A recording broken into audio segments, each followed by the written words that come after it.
नमस्कार दोस्तों, आपका स्वागत है अपनी YouTube चैनल PFP में। आज हम IDFC फर्स्ट बैंक के बारे में बात करने वाले हैं, जहां पर मुझे पोटेंशियल अपसाइड दिखाई पड़ता है 40% का। आगे आने वाले समय में आपको एक बहुत ही अच्छी रैली दिखाई पड़ सकती है। तो मेरी एनालिसिस क्या है ये मैं आपके साथ शेयर करने वाला हूं। स्टॉक का लास्ट ट्रेडेड प्राइस है 53 रुपीज़, जो कि 7.5% ऊपर है। 30,000 करोड़ की मार्केट कैप है। पीई रेशियो 0 नजर आता है। उसका बहुत ही सिंपल रीजन है कि इमीडिएट लास्ट 12 मंथ्स ने कंपनी ने नेट लॉस किया है, इसीलिए पीई रेशियो आपको 0 नजर आता है। बैंक के फाइनेंशियल ट्रेंड के बारे में बात करें तो रेवेन्यू आपको लगातार ऊपर जाता हुआ नजर आता है, लेकिन प्रॉफिटेबिलिटी में कई बार हमें अप्स एंड डाउन्स देखने को मिले हैं। 2019 में और 2020 में बैंक को बहुत बड़े लॉसेस देखने पड़े हैं, लेकिन वापस 2021 में आपको प्रॉफिट्स दिखाई पड़ते हैं। 0.48 करोड़ का प्रॉफिट बैंक ने रिपोर्ट किया है, जो कि एक अच्छी बात है। बैंक के कुछ फंडामेंटल एस्पेक्ट्स के बारे में बात करें तो नेट इंटरेस्ट मार्जिन 5.51% का है, जो कि अपराइज में आपको दिखाई पड़ता है, ऊपर जाता हुआ नजर आता है। ट्रेंड काफ़ी अच्छा है। ग्रॉस एनपीएस 4.61% है, जो कि ओवरऑल नीचे आ रहे थे, लेकिन रिसेंटली एक स्पाइक देखने को मिलता है। कासा रेशियो के बारे में बात करें तो करंट अकाउंट सेविंग अकाउंट का रेशियो 50% से भी ज़्यादा है, जो कि कंटिन्यूसली ऊपर जा रहा है। बहुत ही अच्छी बात है। कासा वर्सेस लायबिलिटीज़ के बारे में बात करें तो इसका मतलब ये होता है कि बैंक अगर 100 रुपीज़ कहीं से रेस कर रही है तो उसमें कासा का कॉन्ट्रीब्यूशन कितना है। तो IDFC फर्स्ट बैंक के केस में 27.48% का कंट्रीब्यूशन है। ये नंबर जितना ज़्यादा होता है उतना ही अच्छा रहता है, क्योंकि कासा में ज़्यादा पेमेंट नहीं करना पड़ता, ज़्यादा इंटरेस्ट चुकाना नहीं पड़ता है, बहुत ही सस्ते में पैसा रेज होता है। 27.48% दिखाई पड़ता है, और ये भी आपको ऊपर जाता हुआ नजर आता है, अप ट्रेंड में दिखाई पड़ता है। स्टॉक के चार्ट पर आपको क्लियरली पता चलता है कि 2021 में बहुत ही ज़्यादा वॉलेटिलिटी हमें IDFC फर्स्ट बैंक में दिखाई पड़ती है। 40 रुपीज़ से शुरुआत की थी, कंटिन्यूसली स्टॉक ऊपर गया, 70 तक जाता हुआ नजर आया, और ज़्यादा टाइम भी नहीं लगाया था। 2 महीनों में इतनी अच्छी रैली हमें देखने को मिली। उसके बाद कंटिन्यूसली गिरावट देखने को मिली। 1.5 महीने में स्टॉक वापस आपको 50 रुपीज़ तक आता हुआ नजर आया। फिर से एक रैली देखने को मिली, 60 तक गया, फिर से गिरावट देखने को मिली, 50 के आसपास आया। उसके बाद और गिरावट देखने को मिली, 40 के आसपास आया, सपोर्ट लिया, वापस तेजी देखने को मिली, कंसोलिडेट किया, और फिलहाल वापस हमें स्टॉक ऊपर जाता हुआ नजर आता है। मूविंग एवरेजेस के बारे में बात करें तो आप देख पाएंगे फिलहाल ये स्टॉक अपने सारे मूविंग एवरेज के ऊपर ट्रेड कर रहा है। एक ब्रेकआउट भी हमें दिखाई पड़ता है। शॉर्ट टर्म का जो ब्रेकआउट है 50 रुपीज़ का लेवल, ये हमें टूटता हुआ नजर आया। 50 रुपीज़ 51 रुपीज़ का ये जो पूरा जोन था एक रेजिस्टेंस की तरह दिखाई पड़ता था, लेकिन ये लेवल हमें टूटता हुआ नजर आया है, जो कि एक पॉजिटिव बात है। 20 डेज का मूविंग एवरेज आप देख पाएंगे क्रॉसओवर्स हो चुके थे, बहुत या नीचे आ चुका था, लेकिन फिलहाल वापस हमें ये ऊपर के साइड क्रॉसओवर करता हुआ नजर आता है, तो ये भी एक पॉजिटिव बात है।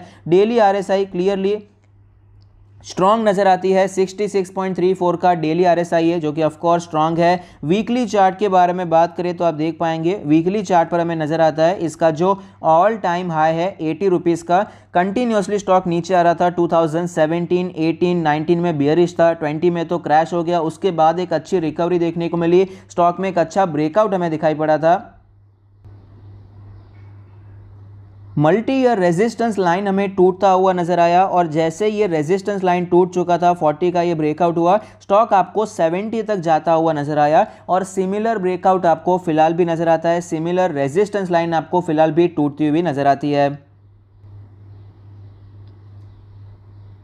डेली चार्ट पर हमें क्लियरली पता चलता है कि सिमिलर सिचुएशन हमें रिपीट होती हुई नजर आती है, जो कि ऑफ कोर्स अच्छी बात है, जो कि क्लियरली दर्शा रही है कि IDFC फर्स्ट बैंक का स्टॉक हमें पावरफुल होता हुआ नजर आता है, बुलिश होता हुआ नजर आता है। यहाँ पर आप देख पाएंगे रेजिस्टेंस लिया, गिरावट हुई, रेजिस्टेंस लिया, गिरावट हुई, फिर से स्टॉक ऊपर गया, सेम लाइन पे रेजिस्टेंस लिया, थोड़ी सी गिरावट देखने को मिली, तुरंत ही स्टॉक हमें रिकवर होता हुआ नजर आया था। उसके बाद स्टॉक में ब्रेकआउट भी हुआ, लेकिन वापस स्टॉक में थोड़ी सी वीकनेस देखने को मिली, ये लेवल भी रीटेस्ट हो गया। उसके बाद वापस स्टॉक आपको ऊपर जाता हुआ नजर आया, तो पुल बैक के बाद वापस आपको बुलिशनेस देखने को मिली है। तो ये एक और कंफर्मेशन है हमारे लिए, टेक्निकली हमारे लिए एक और कंफर्मेशन की तरह काम करेगा। तो स्टॉक काफी ज्यादा बुलिश नजर आता है। ये जो ब्रेकआउट देखने को मिला बहुत ही ज्यादा पॉजिटिव दिखाई पड़ता है। इसका जो 50 रुपीज का लेवल था, जो कि पहले एज अ सपोर्ट देखने को मिला था, जो कि टूट चुका था, वो लेवल भी टूट चुका है। तो दोनों तरफ से आपको यहां पर पॉजिटिव सिचुएशन दिखाई पड़ती है। Fundamental fundamentally speaking situation of course बहुत अच्छी नहीं है,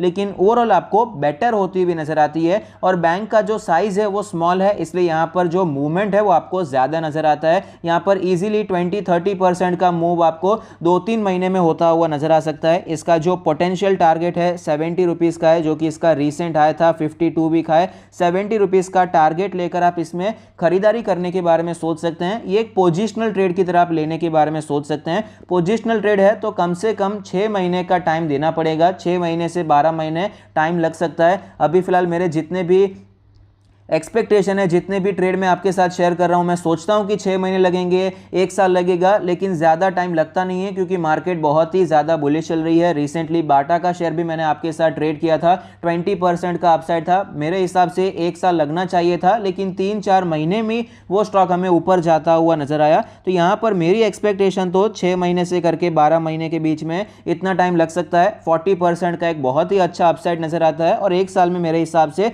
40% का अपसाइड बहुत ही अच्छा भी है। तो यहां पर 70 का टारगेट लेकर करंट मार्केट प्राइस पे आप खरीदारी करने के बारे में सोच सकते हैं, लेकिन स्टॉप लॉस भी लेना पड़ेगा क्योंकि ये फंडामेंटली कोई इन्वेस्टमेंट से कहीं ज्यादा ये चार्ट बेस्ड एक ट्रेड है, पोजिशनल ट्रेड है। तो स्टॉप लॉस भी आपको फॉलो करना पड़ेगा। करंट मार्केट प्राइस 53 पे बाय हो गया, टारगेट हो गया, पहला टारगेट 70 रुपीज का और स्टॉप लॉस है आपका 45 रुपीज का। और जैसे जैसे स्टॉक ऊपर जाता है आप ट्रेलिंग स्टॉप लॉस का उपयोग कर सकते हैं और ट्रेलिंग स्टॉप लॉस करते करते आप अपने रिस्क को रिड्यूस कर सकते हैं। तो अगर आपको ये वीडियो अच्छा लगता है तो प्लीज कोई फीडबैक दीजिए। Thank you, stay happy, happy investing.